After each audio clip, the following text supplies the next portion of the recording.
Welcome to Activate the Youth Vote. My name is Sinan Kassim. I'm your founder and host. I'm also the founder of the Kassim Legacy Foundation, which works in over 5 countries to create a sustainable and pluralistic world. And I love working with our elected officials to bridge our youth and our communities together. Over the last 5 weeks, 15 youth leaders are joining me on a mission to increase youth voter participation and increase overall voter turnout on November 3rd. We are doing this in a bipartisan fashion. So while we have 15 youth leaders from different ends of the political spectrum with different beliefs, we're going to come together solidified as a generation behind making sure that everyone gets out to vote. If you need any voting resources and information, the four of us are ambassadors for getting out to vote, so you can definitely reach out to us, or you can go to iwillvote.com for resources and even more information. And so for our second of 5 panels, it is my honor to introduce first Sari Kaufman, who is a recent graduate of Marjory Stoneman Douglas High School. She attends Yale University. She was one of the lead organizers of the Parkland March for Our Lives, and then she co-founded a nonpartisan nonprofit called Empower the People.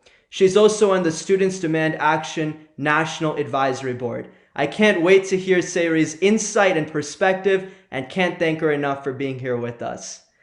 Thank you for having me. I'm excited.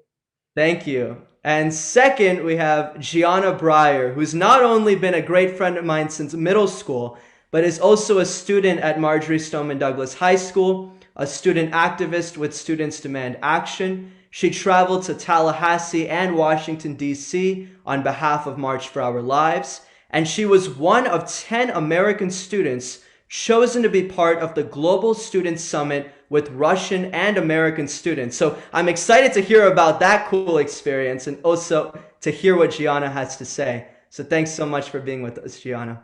Of course, thank you so much. I would also like to congratulate you on winning the Best Podcast Award from the All American High School Film Festival. That is an incredible accomplishment. I Thank you. appreciate Of that. course. That's very kind of you, Gianna. Thank you. And last but definitely not least, we have Ananth Veluvali, who goes to Edina High School in Minnesota. He's a nationally recognized extemporaneous speaker who created a podcast about extemporaneous speech, which he was so gracious to invite me on one of his segments.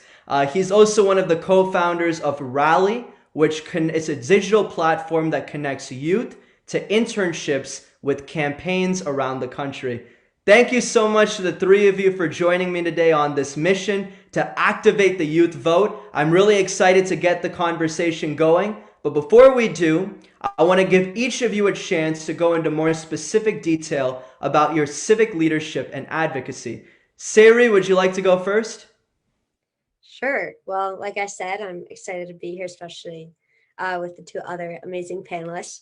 Um, to go into more depth about what I've done, Sinan, I thought you did a good job recapping. So through Empower the People, I helped start My Vote Project, which is what I'm working on right now. And we have about 300 volunteers helping us research now more than 3,000 candidates for the election. So we just launched this past Tuesday. It's myvoteproject.com. And what we've been doing is we've been having events to get out the vote, to make sure people know who they are voting for. And like you said, we are completely nonpartisan. So it's called myvoteproject.com, and someone can just type in their zip code and find all the candidates that are on their ballot with a nonpartisan overview of who they are. So it's been really nice working with so many high school and college students on it. And yeah, it's been great. I think this election is, everyone's saying it's the most important election, and I really agree, especially since it's my first time voting in it. So I'm looking forward to discussing ways we can activate the youth. It's definitely exciting that it's your first time voting, as well as many of our young voters, and there's definitely a lot of stake at this election. So thank you, Sari. Gianna, would you like to go next?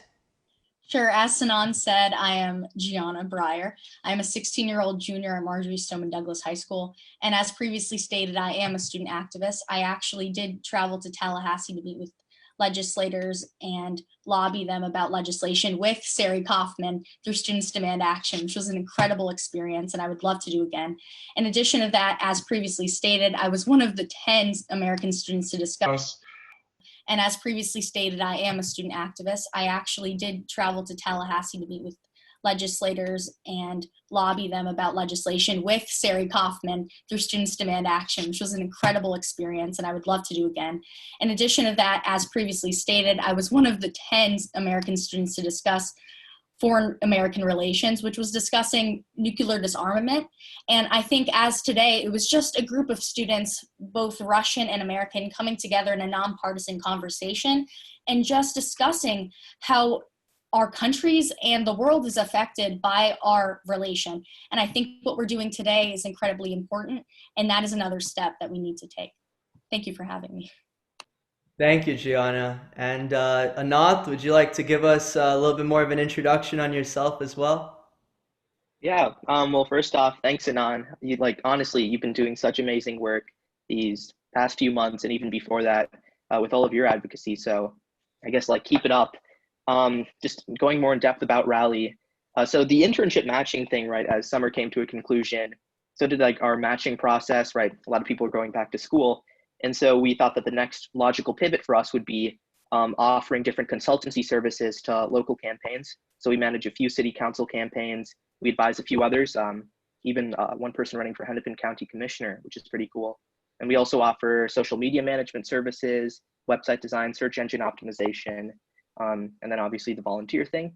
And then just one other thing is that, I definitely agree that youth participation is super important. October 26th, that's the Monday before the election, we actually organized a debate with all the different city council candidates organized by our speech and debate team. So it's just nice to see how different extracurriculars can interact in that way.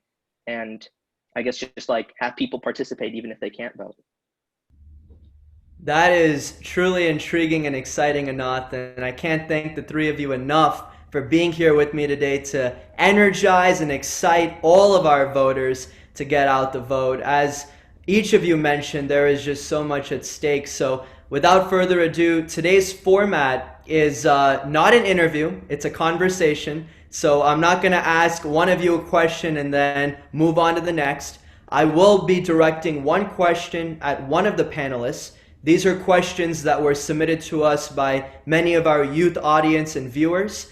And then I'll give the other two panelists, if they'd like, to address the topic and talk a little bit more about it as well.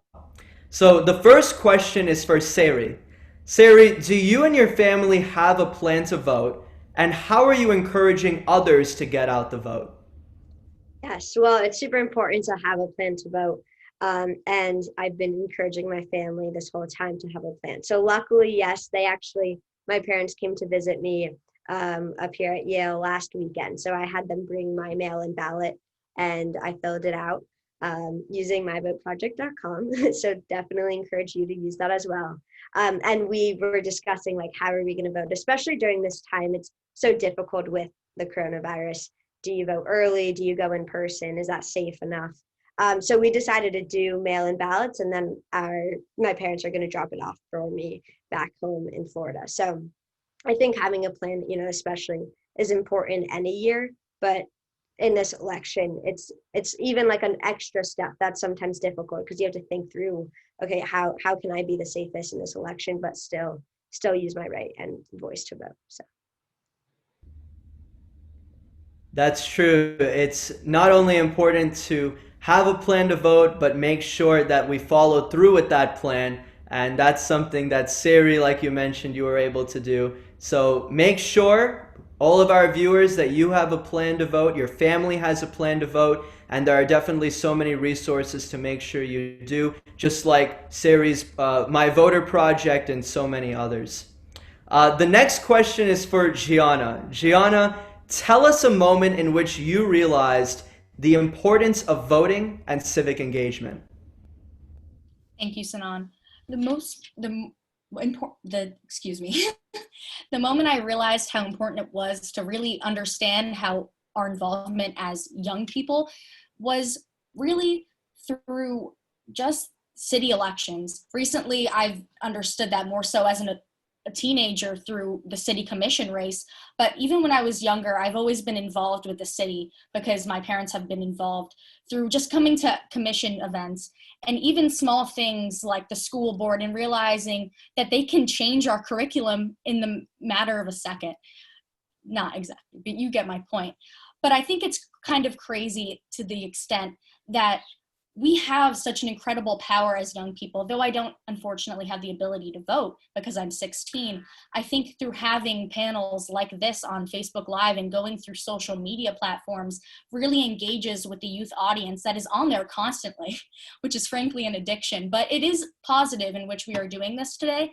And I think the moment that I really found out was just scrolling through Instagram, realizing how much propaganda and how much different things I saw as I scrolled, and I just didn't notice until I was old enough, and that was honestly recently. Well said, Gianna, and feel free, the other, Sari and Ananth, if you want to jump in on that topic of a moment in which you realize the importance of voting and civic engagement. Not, do you want to go ahead? Yeah, I guess. I think that probably, I mean, I've always understood like the importance of voting, but I didn't really get involved in the process until like 2016 when I was at like 13, I think I was. So I was like following politics a bit more closely, and I just realized that, people did that. They elected a person to office. It was through, American will. And, irrespective of the outcome, there's something really special about democracy and the ability to coalesce and share this diverse set of viewpoints from, like anarcho-communists all the way to like extreme right-wingers. I think that that's really cool. And with that, you get this diversity of perspective and ideology you don't really get anywhere else. And that's what I think voting, like that's what makes it just so special. Yeah, I don't think I could have said that better. I think I found, so we're all debaters here. So I think just like even through debate, we've seen the importance of using our voice and also like how that carries over into our democracy and casting our vote. But like specifically the moment when I realized how important local elections were and how policy implications, completely affect not just adults, but also young people was in 2018, since I went to Stoneman Douglas after the shooting, just realizing all the things that were preventable and how our elected leaders could have prevented it. So just exactly, it was a direct result of, maybe some people not voting for the correct officials. So in that context, I definitely learned how important it is to vote.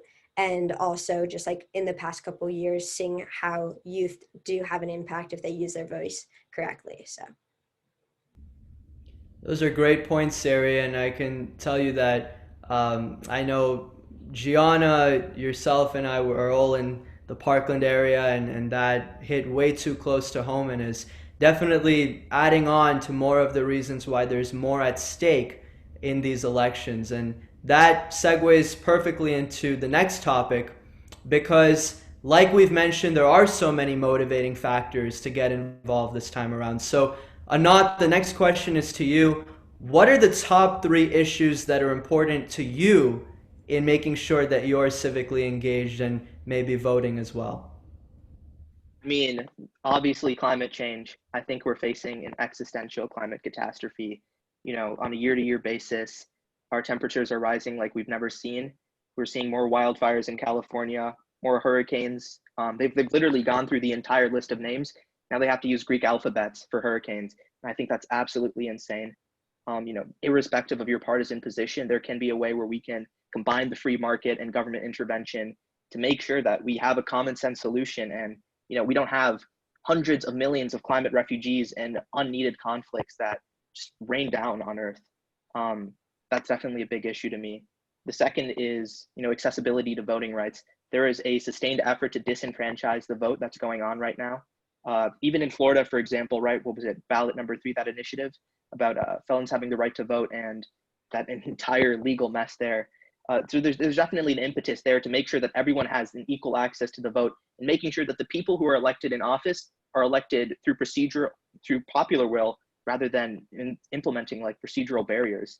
And then number three, I think an issue that we can all unify behind is, bipartisanship and having that ability to have that common sense dialogue.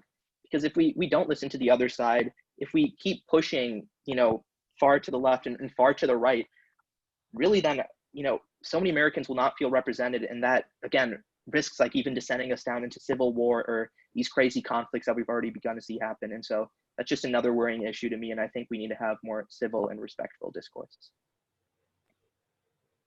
Yeah, especially with the bipartisanship, like Gianna, how you were touching on social media and disinformation. I think right now, especially with youth, there's so much like tribalism on social media. Like if you're, maybe more conservative, you're only going to see conservative posts because of the social media algorithm. And same thing on the Democratic side. So like, it's really important to have these type of conversations so you can bridge that divide. Because when you're just scrolling on social media, you see disinformation and you're only seeing information that is like confirmation bias. So I really do think that bipartisan issue is really important. That's a great point, and that is what they talk about when they say echo chamber, and we just continuously see the same things that we believe in, but we're not able to see all ends of the spectrum. And Sari, you mentioned the four of us are all debaters, so we have to see all sides of an issue. We're forced to in many cases, so that allows us and many who are involved in speech and debate to see that, but to make sure that everyone is able to see both sides and not just the side that they agree on is of the utmost importance for our democracy. Gianna, the next question is for you. And I think I know one of your answers to this question already, but feel free to expand on that as well. Besides the presidential election, because we want to encourage everyone to vote not only at the top of the ticket, but races up and down the ballot, what races besides the presidential election are you paying close attention to? Thank you, Sinan. Yes, as you know, my father is actually running for City Commission in District 1 in Parkland, and I've been very active with that, not only because he's running, but because I have understood more recently that our city officials really do affect us in the long run. And I've also been involved with the school board race with Debbie Hickson, and I think both candidates, both issues are very important. Just understanding how they work and how our city really as a community can be affected by one person running. For example, just in an article I read, it was just blew my mind to say the least. It was an Oklahoma senator that won by 300 votes. And I thought that was incredible because my school per class, I have 800 kids. And the fact that that amount of votes can change who's in office is incredible.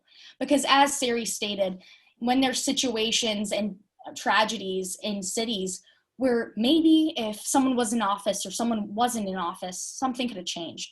And I think that's really important to know. And I think through my acknowledgement and understanding of these races recently, I've really awoken. The phrase, I've stayed woke. And I really wouldn't understand in depth our city and our community and how it's effective without understanding our commissioner race and school board race.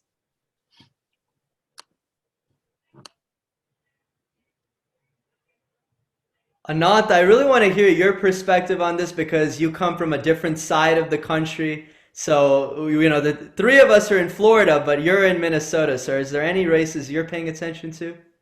Still local races. I just really want to hammer that point home because that resonated a chord with me, or that struck a chord. Here's the truth.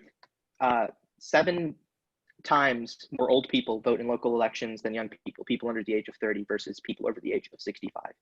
That means that the people who represent us in these local positions, they're older than us, they're whiter than us, they don't represent our generational views necessarily, and that leads to disparate policy outcomes.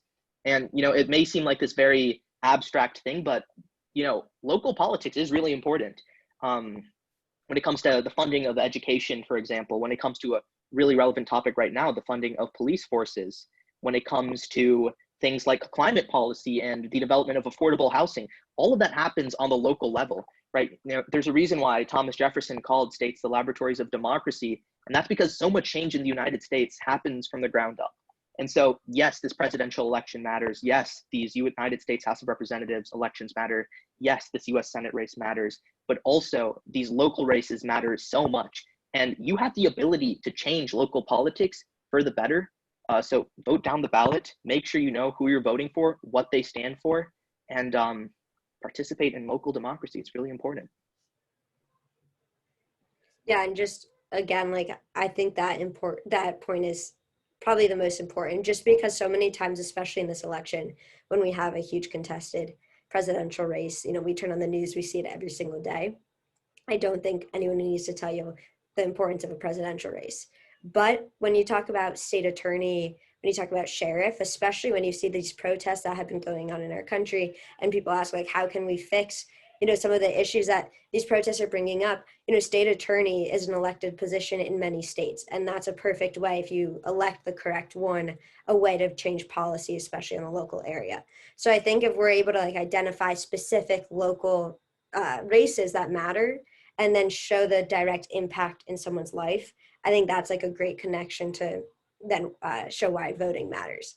Because like Ananth said, a lot of times people see it just in such an abstract way, oh, it's voting. It's I can't imagine it. But when you see local elections, that's how you can see, okay, this actually matters in my life.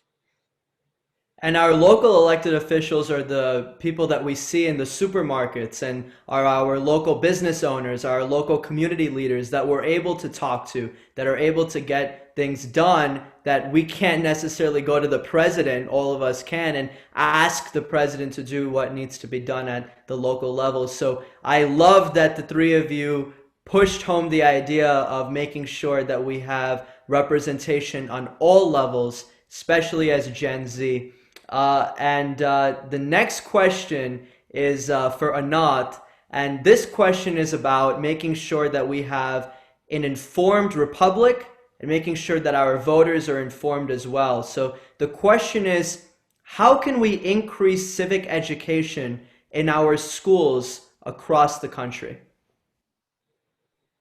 So I think with civic education, we really have to empower people with the tools to detect misinformation and understand what constitutes fake news, right? And I think that that's been a failure of our school system. It's the fact that Americans haven't been empowered with that knowledge. And that's why so many of them succumb to blatantly false lies. So what that really looks like then is exposing them to a very ideologically diverse set of news, but very verifiable news, right? So right-wing think tanks like the American Enterprise Institute, left-wing think tanks like the Center for American Progress, more nonpartisan sources like BBC or NPR, for example. So that's the first thing, exposing that to that very ideologically diverse set of news. But second off, letting them form their own opinions, right? A lot of these people have these opinions shoveled down by their parents. Take an AP Gov, you remember that's the number one thing that influences someone's political opinion. It's their parents' political status and all these different sociological factors. And so giving people then the ability to formulate their own opinions, what that looks like for schools would be letting them participate in these elections, showing them these different volunteer opportunities. Because then through that process, they can understand the importance of democracy, they can understand the importance of civic engagement, and the importance of having a well-informed republic, as you said, Sinan. That is very well said, Ananth, and we definitely need to make sure that there is a strong sense of civic education and responsibility. Sari, did you have something you wanted to add on this topic? Yeah, well, civic education, I think Ananth hit all the points, but when we talk about why our vote matters and how every single election, it's always, okay, will the youth come out in record numbers? Will we be able to change the statistic that Ananth said, which is incredible? I didn't know that, about 65-year-old and older voting 7 times more than younger people. So I think the best way to fix that is to make sure that our youth are educated and understand the importance of civics, right? Every single day in school, well, now it might be a little different with Zoom, but you say the Pledge of Allegiance and you have, there's so much nationalism in our school, especially in public school education, but then we're lacking the actual background of and knowledge of our school system and of just American education as a whole. So I think, there's a statistic where I think only 7 states, if I'm saying this correctly, only 7 states require 1 year of civic education for students. So it's just ridiculous that we have, a huge U.S. presence in our schools, of course, because it's public schools, but then we don't have the education to back it up. So I didn't know either of those statistics, and I'm glad that you brought it up. There definitely needs to be more of a push for civic education. And it's important that, yes, our youth vote, and we're here to activate the youth vote, but let's make sure that everyone across the intergenerational spectrum gets out to vote. That's the best way that we can ensure that we get the changes and the results that we need. But on the topic of civic education, these are great ways to make sure that we have a well-educated republic. This next question is for Sari. Sari, what would you say as advice to an eligible voter that says that their vote doesn't matter and it won't make a difference? What would your advice be to them? I think we'll want to depend who I'm speaking to, but if it was a young voter, I would first ask them, do they use their sidewalks in their community, or do they use a bike lane? Something that is so tangible that they see every day. And then ask, how was that built? Where was the money coming from? Where, which elected official decided to make that so you could have a sidewalk or a bike lane? And I feel like if you can start at a very tangible place and show why your vote matters, then you can start kind of going to the more abstract with different policies that could affect their lives. And then also, again, just obviously the shooting was a huge piece of my life, and voting can also prevent tragedies. So I think it's one of the best ways to prevent tragedies, because if we're able to vote elected officials that we can hold accountable and know who we are voting for, a lot of times we'll just pick the first name on the ballot or a random person because we just don't know who they are. So just being educated and also seeing exactly the tangible impact that an elected official can make in your life. I think that's the best way to encourage people to vote and see why their vote matters. That's an excellent way to address anyone who is feeling uncertain or undecided about voting right now. And those are definitely great thought-provoking questions to ask in that pursuit. Ananth or Gianna, do you have any advice for a youth voter or any voter who would say that? Yeah, Gianna, go right ahead. Okay, sure. So as a youth individual, I genuinely, as I said before, I just became aware of how our city and as our community really works, because I really didn't have a understanding of it until now, because I really wasn't that involved with our city commission race or even with our school board. And now having an understanding of it, I think it's also not only understanding what they can do, but also understanding what you think you want in a leader. And I think that's very important, because whether it's president or senator or state attorney, you need to think of who you want to represent you. And I think that's important, because as someone who's young and as someone who can be influenced easily through social media, I think it's important to not only do your research, as Sari said, through the platform she's very incredibly created, but also understand the duties of a position, the things they do and the things they can create. But not only that, but their limitations. Understanding what they can and cannot do really allows you to open your mind and understand what they're capable of and how much you are able to change your community by simply checking a box. That's pretty much it. That's very true and very well said, is that there's more than just the name of a person that's on the ballot, but that person represents so many issues and so many challenges, or maybe even the creation of solutions that can impact our communities and our country as a whole. So very well said to both of you, and to anyone who's even on the fence about voting, better yet, a specific candidate. There are so many resources to help you make sure you have a plan to vote. This next question is for Gianna, again, so Gianna, you get to go again. Gianna, how can we decrease polarization in our politics and in our communities and embrace compassionate civil discourse? I think through what we're doing today, through getting to the people and young people through social media. I know personally I go on it too much, and I think through every generation, every young kid, even from a 12-year-old to up, I see my cousins who are 5 and 6 going on their tablets every day. I think having that notice and ability to look at everything, to have the ability of a debater who's prepping for a round, to look at all the sources, like Ananth said, actual credible sources that are not swayed one side or the other. I think that's incredibly important to understand, but also your friends, talk to your friend. Don't be argumentative. I think we live in a society where a lot of people are one-sided. They live with a lot of tunnel vision. And I think to break down that barrier, to break down that wall between us, it needs to be civil discourse. It needs to be talking to your neighbor who you see has a flag that represents someone different from you. Why do you vote for them? Understand, and maybe even admit that you didn't know that, or that you were wrong on something. I think right now, there's a lot of people who don't want to admit they're wrong. And there's a lot of individuals that aren't open to listening to other people. And I think through even watching videos online and seeing all these different things, it gives them the ability to understand without having a filter on.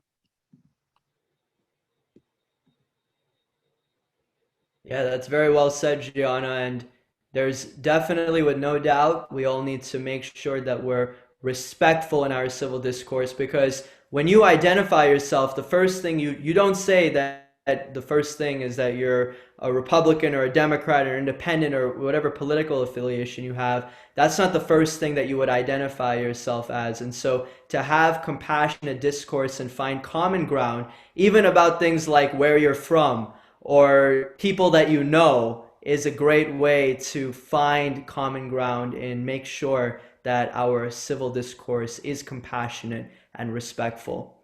Sari or Ananth, do you want to jump in on this topic?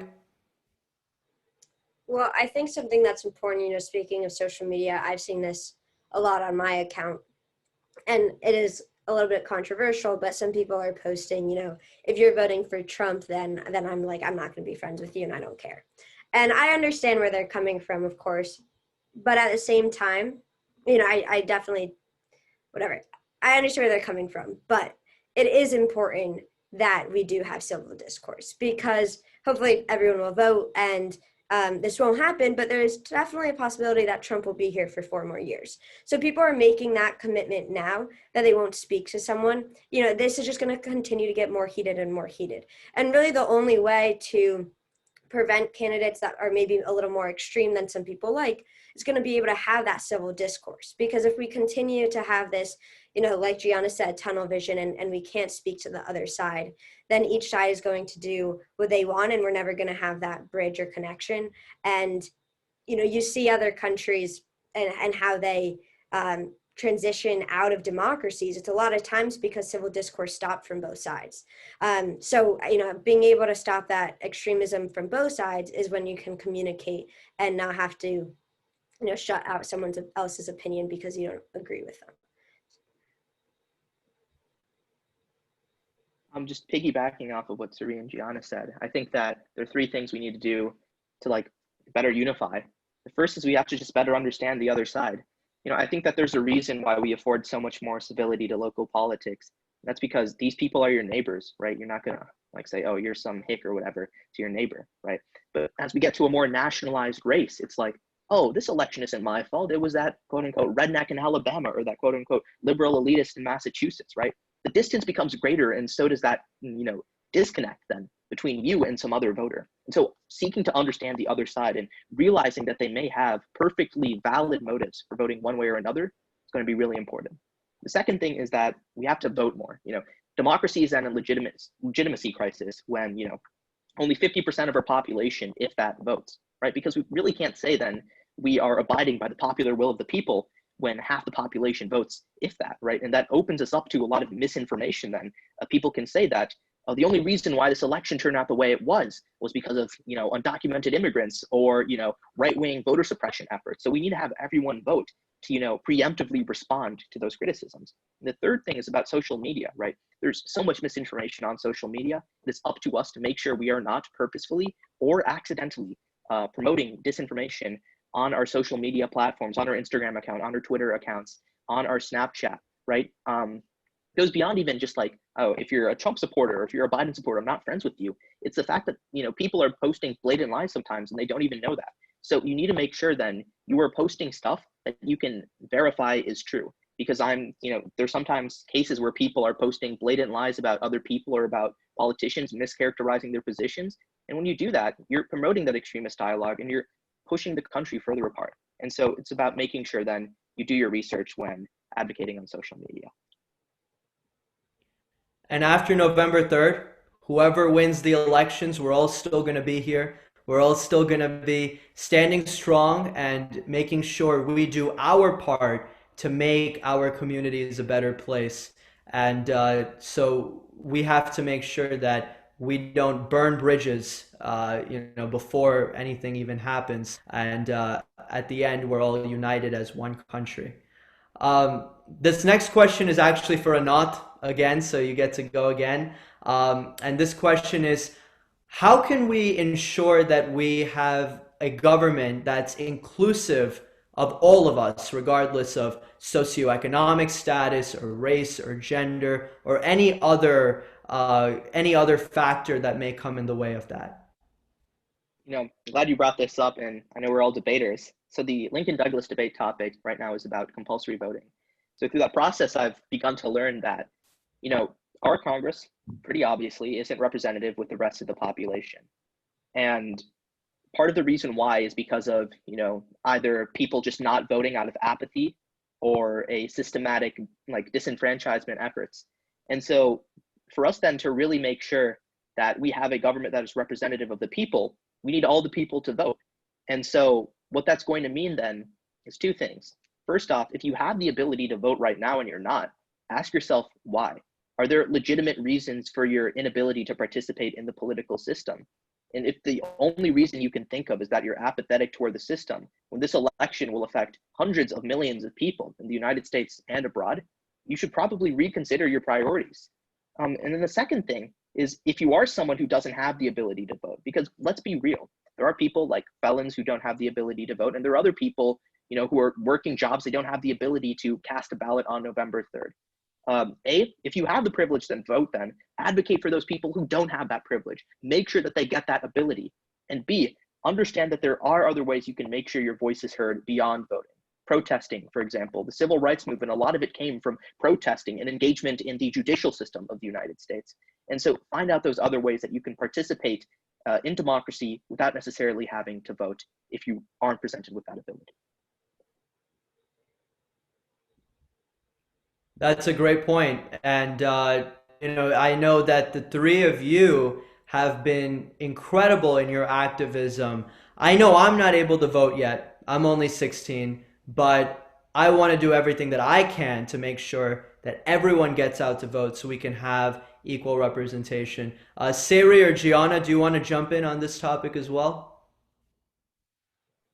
Here, Sari, do you want to go first? Go ahead. Okay. So as Ananth discussed, the understanding and ability to tell your friends and allow more people to vote is incredibly important. But also, in order to have a government that is representative of yourself, I feel it's important to start from the bottom up. And by that, I mean by starting at your community, your city, working up to your state legislators, that attorney, all that. And I think having a representative government and your individual community is simply to advocate for those who are representative of yourself, for city commission, for for school board, for even a state attorney. I feel like a lot of people don't pay attention to the state attorney race because they feel like it doesn't involve them. A lot of people feel like they don't have a voice.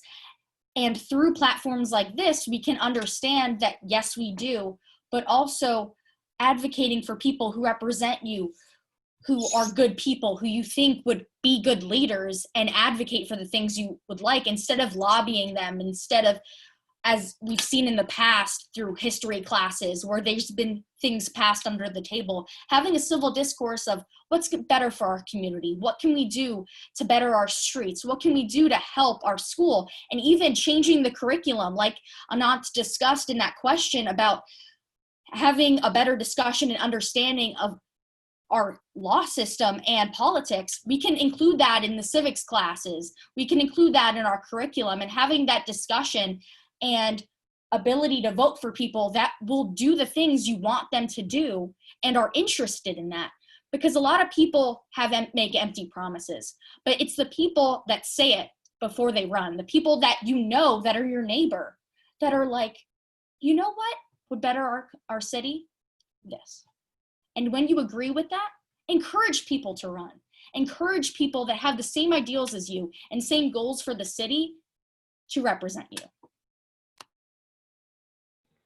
Yeah, I think Gianna summed that up really well. And also just with representation, yeah, I think this is good that we're focusing so much on the local level, specifically representation in communities. As the United States becomes more and more diverse, we also have to make sure that our elected officials continue to represent us, right? Like Ananth said, the majority of Congress is white and men, and that's totally fine. But when you have a populace that's not, then that's where the issue becomes a huge issue. Because if we are trying to pass specific policies, but the people who are passing them don't understand the implications for certain communities, then we're going to continue to have so many problems throughout the country. So I think that as we vote, it's also important to, no matter what race or religion you are, you should also be thinking about other people and what makes the best decision to represent the whole entire country. And that represents people in our country who necessarily don't have the right to vote because of some policies that people who don't represent them, purposely did. So I think being a conscious voter is also very important, because that's really going to be a great way that we can change the political system to reflect the change and diversity that we have in the country. Great points all around the board. And it's not only making sure that everyone is informed, but also finding ways to make sure that everyone builds trust in the system. And whether that's changing the system or making better choices or whatever it is that we're going to discuss in a moment, we have to make sure that we build some kind of trust and making sure that everyone increases their faith in the institutions of government so we have a healthy republic going forward. So this next question is for Sari. Sari, what can we do to improve trust in our voting and our political systems? I think the best way that we can improve trust is by knowing who we are voting for. I'm not just saying that because I've been working on a platform to make sure that happens, but it's true, right? If a lot of times we say we need to hold our politicians accountable, but we can't really it's not really fair to say we need to hold our politicians accountable when we don't even know who we voted in. So I think that we are going to be able to build trust if we also vote educated and we know who we are voting for. If I don't know who I'm voting for and I'm putting a random name, it's not really fair to me to say like, oh, well, this person didn't do a good job. Well, I had no idea who I was voting for. As we were researching these 3,000 candidates, there's been many examples like this, but one severe example was we were researching a candidate specifically in the Florida State House, and a couple of days before, he was arrested for allegedly selling meth, but he was still on the ballot. So because, there wasn't enough time. So like examples like that, which sound absolutely ridiculous and like it would be in a movie, but it actually happened in real life. And luckily he wasn't voted in, but, people who could have just voted in a random name, that totally could have happened. And you see, all over the country, candidates who are in scandals, but still get voted into office because people just choose the first name. So I think knowing who you are voting for is going to be the best way we can build that trust between, who they're supposed to represent and then the populace. So.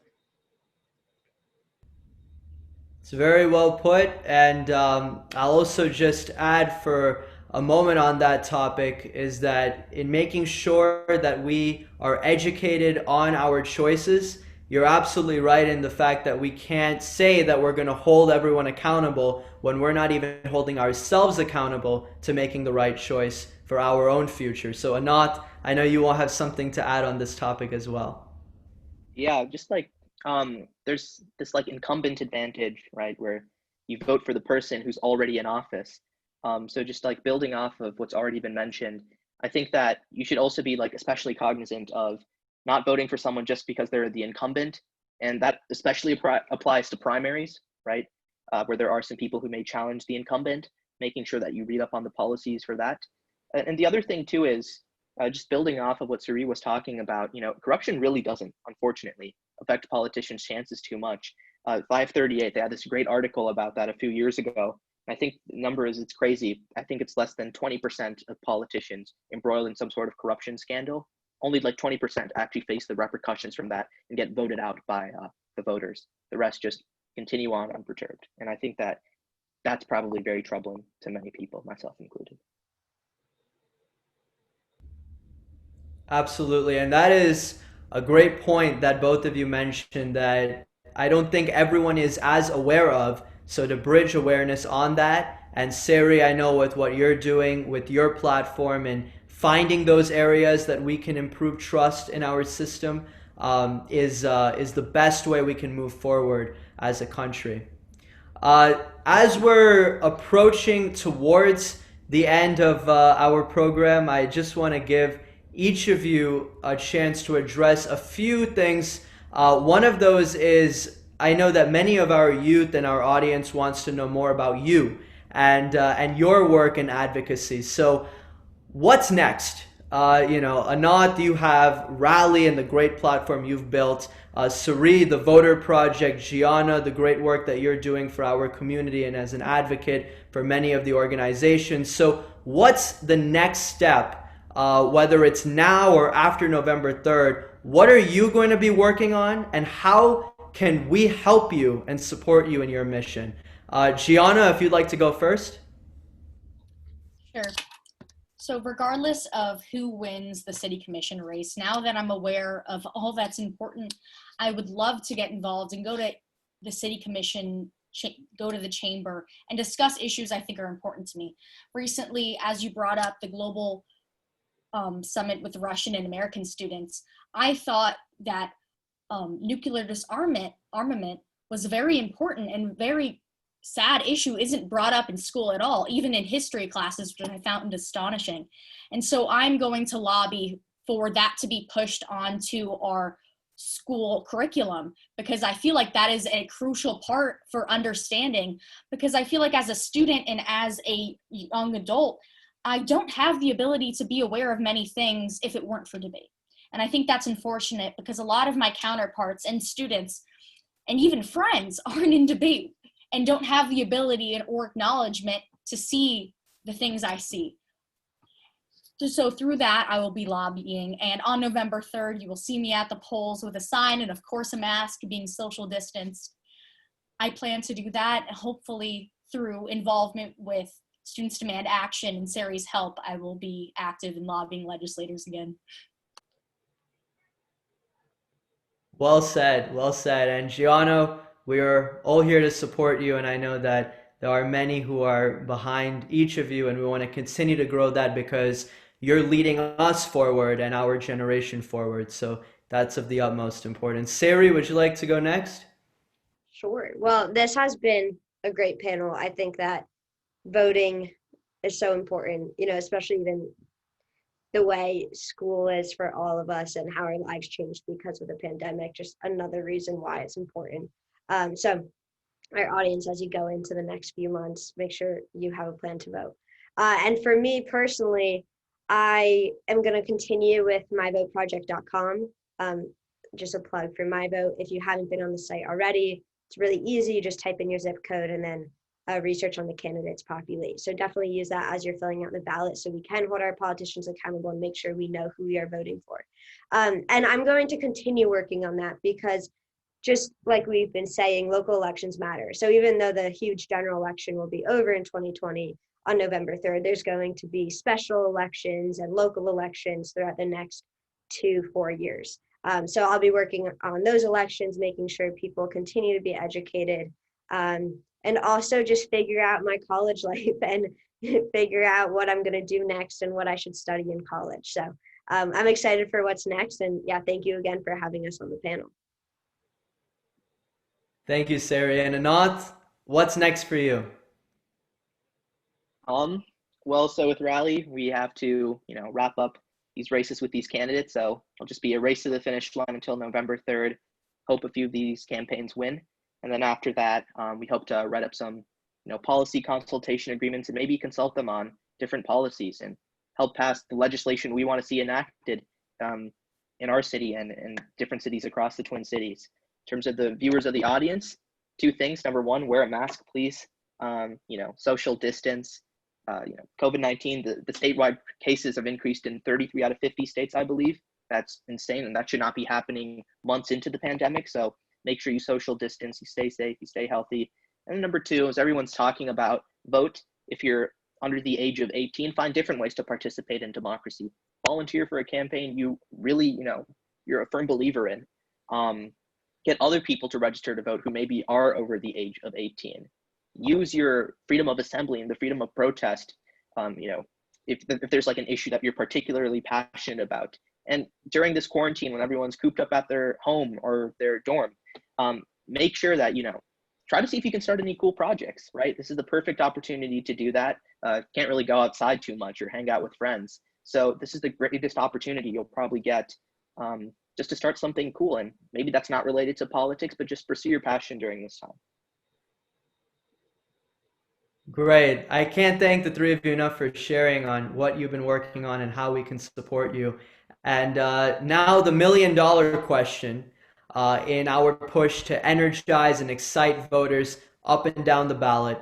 Will we be able to activate the youth vote on November 3rd? And Ananth, you ended off on this last question. I'm gonna give you a chance to go first on this one. I'm pretty optimistic about our generation. I think that seeing like so many inspiring leaders like the people here, seeing these really inspiring politicians who are millennials or Gen Zers, seeing all of these different people, honestly, the only word I can use is inspired. It makes me really hopeful about the future because let's be real, our current, the people currently in office right now have failed us, and the approval rating of Congress is largely reflective of that. So really then I do think that young people have the ability to push for policies that they want. They have the ability to change this election. There are several battleground states in the presidential election that will be decided by tens of thousands of votes. There are local election races that, as Gianna talked about, will be decided by hundreds of votes, if not that. Historically, there have been races where candidates have tied and it's come down to a coin flip. So yeah, even one more young person voting, who knows? That could be the difference between, like a Donald Trump presidency or a Joe Biden presidency, one city council candidate winning versus another. So I definitely think that young people have the ability to change the outcome of this election. Thank you, Ananth, and you're absolutely right. The youth vote will have the chance to make a big difference in this election. Gianna, would you like to go next? Yes. I think that through my understanding as a young adult, and even my sister who was 18, just influencing her and going through actually using my vote and looking at all the different candidates, trying to see what we have to do and what policies we want enacted or what they are capable of is really important. And talking to your friends, having an open conversation like we're having today among peers, just discussing things that aren't one way or the other is going to help us in the long run. Even if you can't vote now, you will have the ability to vote soon. And whether it's today you can vote or in 2 years, it will still matter. And that needs to be known. And I think that will be known through even the help of this panel. So thank you so much for having me. Thank you, Gianna. And Sari, this is the final push to activate the youth vote and all of our voters for today. So take it away and give it your best go. Well, that was a lot of pressure. I think, yes, I do think that the youth vote will be huge this election. Every election, people always say, oh, are we going to be able to see the youth vote come out? And then many times, unfortunately, no, we don't see record numbers. But this election, this whole entire year, we've been cooped up in our rooms. Our whole school lives has changed. College life has changed. So we really do see the exact impact that politicians have. And I know specifically young people, we love to complain about everything. And a lot of that everything relates to policy implications. So if you were on the verge of not voting, now please think about one thing that you complain to your parents about and see how that relates to politics. And I trust you it does. And make sure you go out and vote. Let's prove them wrong. We're a generation that I think this generation, I know like probably people say this about every generation, but I truly believe just because of everything that we've gone through for the past few years, we can be the generation that bridges the gap between this hyper-partisanship and that bridges this gap between seeing local elections that matter and then only focusing on national elections. So be inspired by everyone that you've seen for the past few years and the things that have happened, and go out and use your voice and vote. Thank you so much to the three of you for joining me on this mission, for being here, for your advocacy and civic leadership. Sari, Gianna, Ananth, you are incredible leaders for our community, for our generation, and for this country. So continue the work that you're doing, and any way that we can support you, all of our viewers, myself, we will continue to do so. If you need any voting resources and information for anyone watching at home, please feel free to reach out to any of the four of us, any of the 15 panelists who are joining us, or even go to iwillvote.com to get all kinds of resources and information that will be beneficial to you. Our next panel is going to be next Friday at 6:30 p.m. Eastern Time. That's our third of 5 panels. One of those is a post-election panel, and that will be featuring Matthew Harris, Luke St. Genus, and Rita Schuster. So make sure you tune in for that one, and continue following these 3 leaders. They're going to continue to do great things, and any way in which we can help you get out the vote, let's make sure to do that. And last thing is that if we can all do our responsibility, if we can all do our part in encouraging, not only making sure we vote, but encouraging our family, our friends, our colleagues, everyone and anyone, our neighbors, to get out the vote, let's do it. It's our responsibility, it's our birthright, and there are so many who are fighting for our right to vote. From our first responders to our military, we need to do it for everyone who is fighting for that right and everyone who has. So once again, thank you so much for joining Activate the Youth Vote. And I can't wait to see you next week, and I can't wait to see the voter turnout increase on November 3rd. Thank you so much for tuning in.